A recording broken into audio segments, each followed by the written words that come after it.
અમેઠી કાંડના આરોપીએ પોલીસની પિસ્તોલ છીનવી નાસવાનો કર્યો પ્રયાસ, એન્કાઉન્ટરમાં ઘાયલ।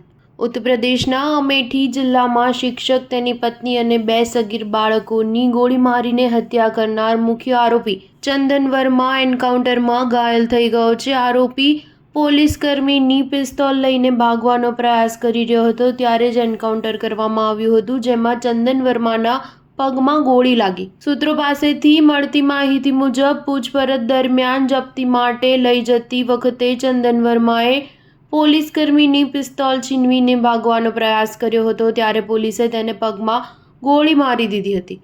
નોંધનીય છે કે યુપી એસટીએફએ કાલે જ હત્યાના આરોપી ચંદન વર્માની નોઈડા સેવર ટોલ પ્લાઝાથી ધરપકડ કરી હતી। અમેઠીના શિવરતનગંજ પોલીસ વિસ્તારના અહોરવા ભવાની 4 રસ્તા પર ભાડાના મકાનમાં રહેતા શિક્ષક સુનિલ કુમાર, તેમની પત્ની પૂનમ અને 6 વર્ષની દીકરી દ્રષ્ટિ અને 1 વર્ષની દીકરી સુનીની ગુરુવારે સાંજે ગોળી મારીને હત્યા કરી દીધી હતી। આખા પરિવારની હત્યા કર્યા બાદ આરોપી ચંદને ખુદને પણ ગોળી મારવાનો પ્રયાસ કર્યો હતો। આરોપી ઘટનાના સમયે એટલો બધો ગુસ્સામાં હતો કે સામે જે આવ્યું તેને ગોળી મારી દીધી। ધરપકડ પહેલા આરોપી ચંદન વર્માના વોટ્સએપ સ્ટેટસે સૌ કોઈને ચોંકાવી દીધા હતા। હકીકતમાં ચંદને સ્ટેટસમાં લખ્યું હતું કે 5 લોકો મરવા જઈ રહ્યા છે, હું જલ્દી તમને બતાવીશ।